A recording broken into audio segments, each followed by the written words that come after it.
ಮೋದಿಯವ್ರನ್ನ ನೀವೆಲ್ಲ ಸ್ವಭಾವ ನೋಡ್ತಾ ಇದ್ದೀರಿ. ಯಾವ ಚುನಾವಣೆಯನ್ನು ಲಘುವಾಗಿ ಕಾಣೋದಿಲ್ಲ, ತುಂಬ ಗಂಭೀರವಾಗಿ ಪರಿಗಣಿಸ್ತಾರೆ. ಹಾಗಾಗಿ ಬರ್ತಾ ಇದ್ದಾರೆ. ಆದ್ದರಿಂದ ಈ ಭಾಗಕ್ಕೂ ಕೂಡ ಬರಬಹುದು. ಮೊನ್ನೆ ನಾಡ್ದು ಮಂಗಳೂರಿಗೆ ಬರ್ತಾ ಇದ್ದಾರೆ.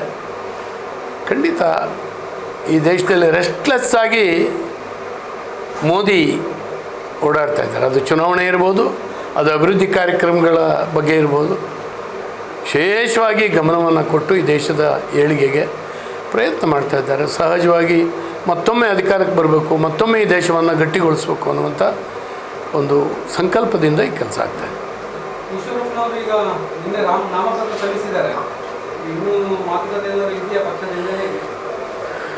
ಇನ್ನು ವಾಪಸ್ ತೆಗಿಲಿಕ್ಕೆ ಸ್ವಲ್ಪ ದಿನ ಉಂಟು. ಅವ್ರ ಪರಿಸ್ಥಿತಿ ಏನು ಅಂತೇಳಿ ಗಮನಿಸಿದ್ದಾರೆ. ಆ ಕ್ಷೇತ್ರದಲ್ಲಿ ತಿರುಗಾಟ ಮಾಡಿ ಅಂತ ನಾನು ಭಾವಿಸ್ತೇನೆ.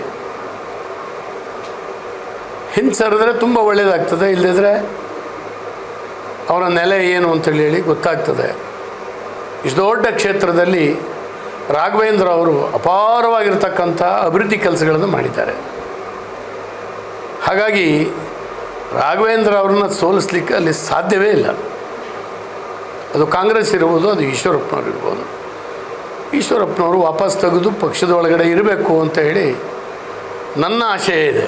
ಯಾಕೆ ನಾನು ಈಶ್ವರಪ್ಪನವರು ಅತ್ಯಂತ ವಿಶ್ವಾಸಿಕರು. ಅವರು ಈ ಸಂದರ್ಭದಲ್ಲಿ ಚುನಾವಣೆಯಲ್ಲಿ ಈ ರೀತಿ ನಿರ್ಣಯ ತೊಗೊಳೋದು ಒಳ್ಳೆಯದಲ್ಲ.